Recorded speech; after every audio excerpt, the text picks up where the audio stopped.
Good morning. With hope, anything is possible. Can that even be remotely true? I believe it is completely true. At the time of this writing, I'm a 76-year-old white American male. There are thousands, well, more likely millions of reasons why I believe with hope anything is possible. Here is one small example, my personal story of recovering from osteoarthritis.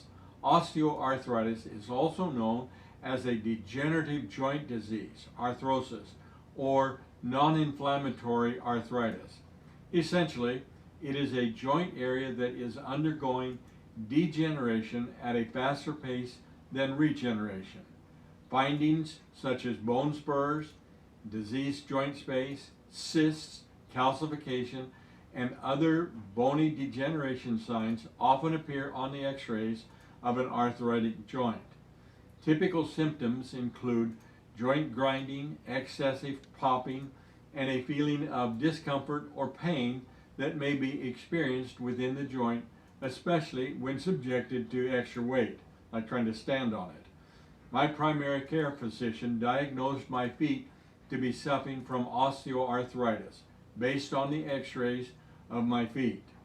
He sent me to the specialist who recommended a series of painful steroid injections and then surgery with an expected 12-month recovery process. At my age, I anticipated that this would just be the beginning, as every day I was getting older rather than younger. I talked to my neighbor, an elderly lady with the same issue. She had the surgery and was now recovering and able to walk by taking large doses of marijuana. I said no thanks and purchased a walker, a cane, and an electric scooter to get around. I will not take the time to give you a complete biological story except to point out I grew up in an alcoholic's home with an abusive stepfather. I began working at age 9 to acquire clothing and other of life's necessities. I left home at 15 and supported myself through the balance of high school and a couple years of college. I joined the Air Force to avoid the draft into the Army in 1964, just before the Vietnam conflict. The long periods of standing at attention caused considerable pain in my back. The back pain was reminiscent of what I experienced as a child, working in the hayfields, bucking hay, and the feed store, throwing around 100-pound bags of grain. The doctor who treated me in the Air Force took x-rays and determined a childhood disease left a residual effect in my back. Their diagnosis resulted in an honorable medical discharge after a month and 6 days in boot camp.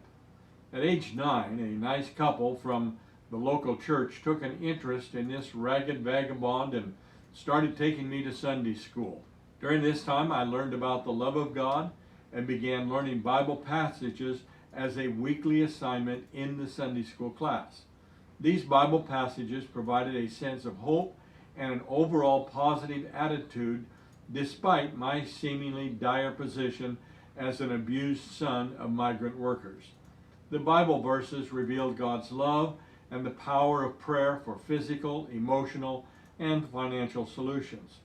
Upon receiving my medical discharge from the Air Force, I left Lackland Air Force Base in San Antonio, Texas, to return to the Northwest and seek employment as I did not have the funds to return to college. The best job I could find was working on an assembly line in a sawmill. While handling heavy planks, I hurt my thumb and got sent to the doctor by the manager at the sawmill. As doctors do, this doctor began asking about my medical history. When I explained the medical discharge because of a residual effect in my back, he forgot all about my thumb and turned his focus to my back. The Air Force had not given me any medical information or the x-rays on my back, so I had nothing to provide the current doctor. This fact made the doctor even more curious.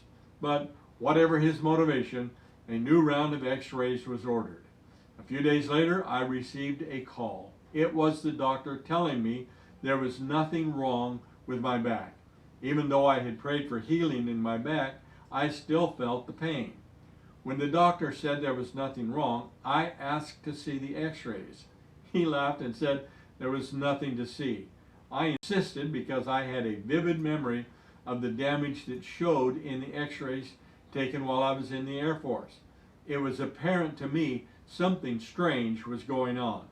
The doctor was entirely correct. There was nothing on the x-ray to see. This taught me a crucial lesson about faith and believing. I will reveal the amazing secret I learned in day 2 of our 21-day program. Request your next training module below. In John 20:29, then Jesus told him, because you have seen me, you have believed. Blessed are those who have not seen and yet have believed. With my own eyes, I saw my back was healed.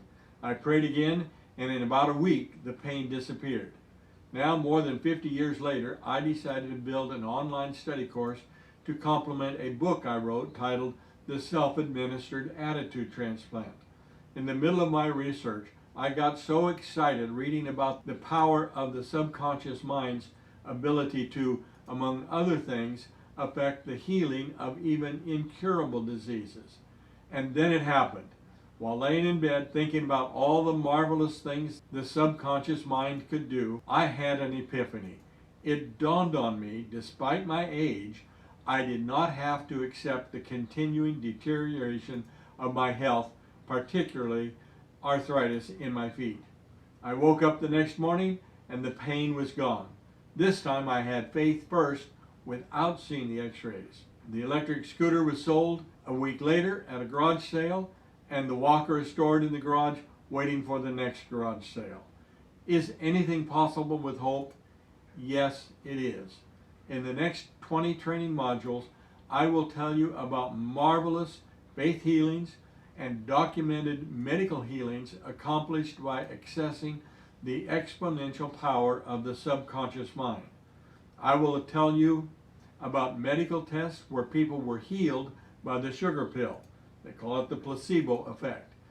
I will tell about a man with a severely damaged back from being hit from behind while riding his bicycle, completely healed.